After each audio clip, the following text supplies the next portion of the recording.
Hello दोस्तों, welcome है आपका हमारे यूट्यूब चैनल में। पेंशनर्स, कर्मचारियों और फैमिली पेंशनर्स के लिए मैं आज के 4 बहुत बड़े अपडेट्स लेकर आया हूं। सारे जितने भी अपडेट्स हैं आपको एक वीडियो में कवर कर दिए जाएंगे, जिससे आपका और टाइम वेस्ट ना हो और साथ ही साथ आपको सारी जो जानकारी है, सारी इन्फॉर्मेशन है, सारी अपडेट्स हैं एक ही वीडियो में मिल जाए। पहली बड़ी अपडेट देने वाला हूं मैं। लोकसभा में एक क्वेश्चन पूछा गया था न्यूनतम पेंशन को लेकर के, क्या न्यूनतम पेंशन बढ़ रही है, क्या उसमें सारी चीज़ें ऐड होंगी और कितने पेंशनर्स और फैमिली पेंशनर्स उसमें ऐड और कम किए गए हैं। पहली खबर ये मैं आपको देने वाला हूँ। साथ ही साथ दूसरी जो बड़ी खबर होगी वो एक आपको बता दूं कि ओणम फेस्टिवल के चलते कई सारे पेंशनर्स और कर्मचारियों की जो सैलरी है और पेंशन है वो उनके खातों में टाइम से पहले यानी लास्ट वर्किंग डे के पहले पहुंच जाएगी। दूसरी बड़ी खबर मैं आपको ये देने वाला हूँ।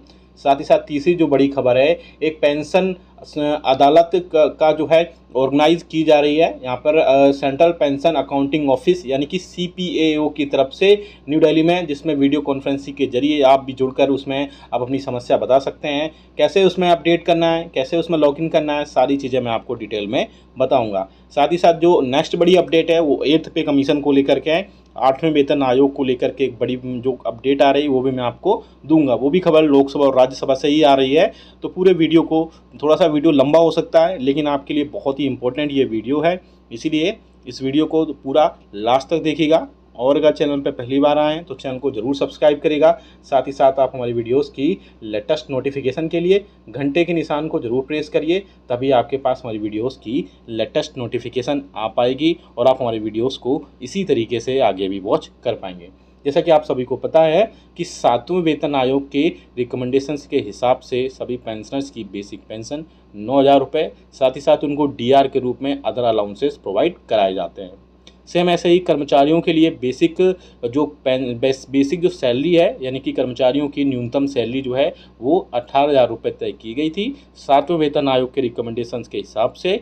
साथ ही साथ उसमें TA, DA, HRA और जो अलग अलग मिनिस्ट्रीज और डिपार्टमेंट के हिसाब से उनको जो अलग अलग अलाउंसेस मिलते हैं वो उसमें ऐड होकर उनकी सैलरी और पेंशन बनती है। अब जो है कार्मिक लोक शिकायत और पेंशन मंत्रालय के पेंशन भोगी कल्याण विभाग की तरफ से लोकसभा में एक न्यूनतम पेंशन को लेकर के एक बहुत इंपॉर्टेंट क्वेश्चन पूछा गया था, जिसमें पूछा गया था क्वेश्चन में आप अपनी स्क्रीन पे भी देख पा रहे होंगे कि क्या पेंशनर्स की बेसिक पेंशन जैसी चीज़ें बढ़ने का प्रपोजल सरकार के पास में है या फिर इस संबंध में कोई विभागीय, मंत्रालयी और अंतर मंत्रालयी चर्चा की गई है। यदि हाँ तो उसका ब्यौरा क्या है, यानी कि क्या कोई डिपार्टमेंटल, मिनिस्ट्रियल या इंटर मिनिस्ट्रियल, क्योंकि ये सारी चीज़ें इंटर मिनिस्ट्रियल होती हैं, तो ये सारी चीज़ें क्या इंटर मिनिस्ट्रियल भी की गई हैं एंड डिस्कस हुई हैं, उसी के चलते ये सारी चीज़ें खबर आई हैं। और तो मैं बता दूं इसमें कार्मिक लोक शिकायत और पेंशन मंत्रालय तथा प्रधानमंत्री कार्यालय में राज्य मंत्री डॉक्टर जितेंद्र सिंह की तरफ से क्वेश्चन का आंसर देते हुए बोला गया है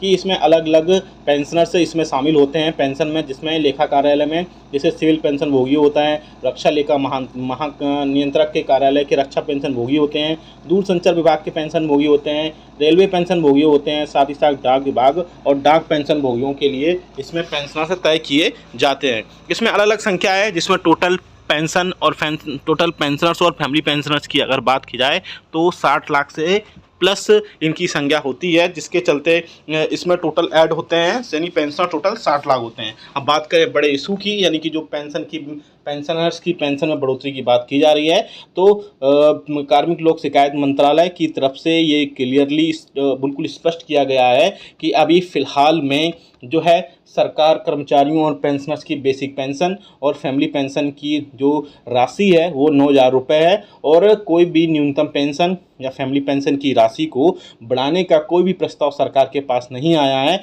ना ही ऐसी कोई चर्चा अभी फ़िलहाल की जा रही है।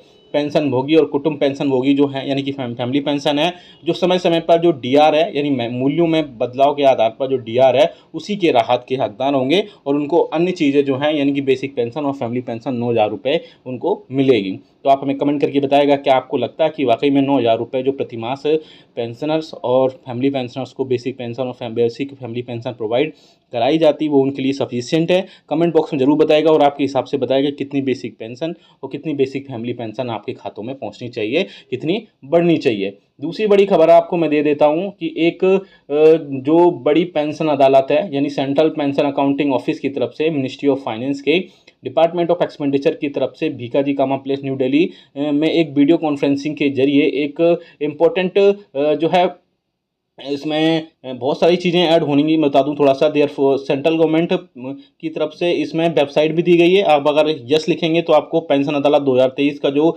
वीडियो कॉन्फ्रेंसिंग के जरिए आप उसमें ऐड हो सकते हैं, वो सारी चीज़ें उसमें ऐड हो जाएंगी।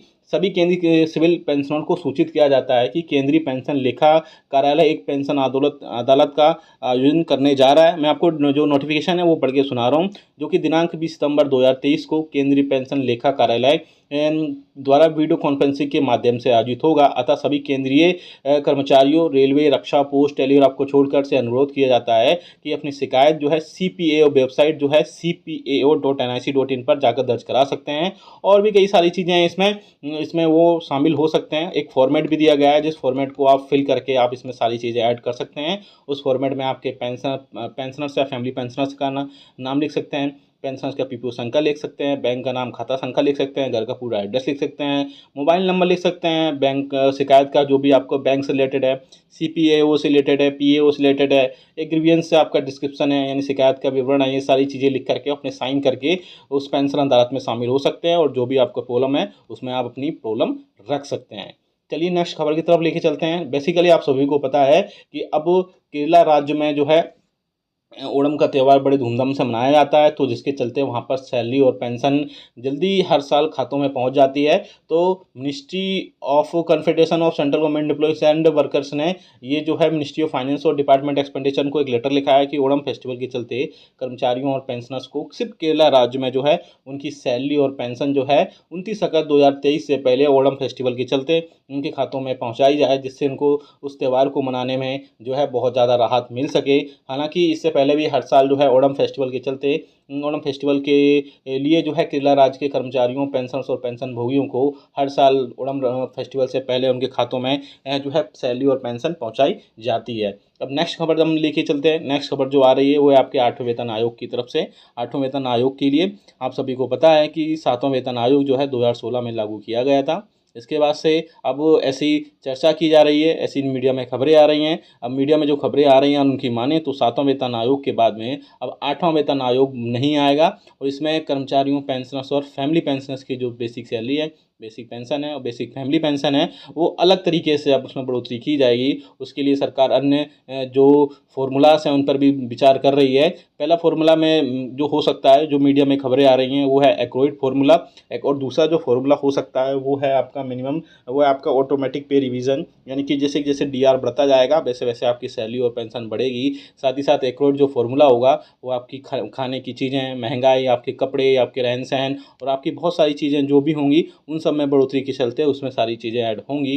तो आप हमें कमेंट करके बताइएगा कि आपके हिसाब से इसमें कौन कौन सी चीज़ें ऐड हो सकती हैं, जिससे आपकी पेंशन, आपकी फैमिली पेंशन और भी कई सारी चीज़ें हैं उन सब पर कोई बहुत ज़्यादा फर्क ना पड़े। बेसिकली आप सभी के लिए, जी हाँ दोस्तों, कोई आपकी सैलरी और पेंशन में बहुत ज़्यादा बढ़ोतरी अगर हो जाएगी तो फैमिली पेंशनर्स और कर्मचारियों को उसमें बहुत ज़्यादा राहत मिलने की उम्मीद जताई जा रही है। जो वीडियो आपको बहुत इंपॉर्टेंट होगा आपके जानकारी के लिए। ये वीडियो अच्छा लगा तो लाइक करिएगा, शेयर करिएगा। साथ ही साथ आप हमें कमेंट करके बताइएगा आपकी बेसिक पेंशन और बेसिक फैमिली पेंशन कितने प्रतिशत बढ़नी चाहिए, जिससे कर्मचारियों, पेंशनर्स और फैमिली पेंशनर्स को उनकी राहत हो सके या उनकी ज़रूरी चीज़ें उनको परचेस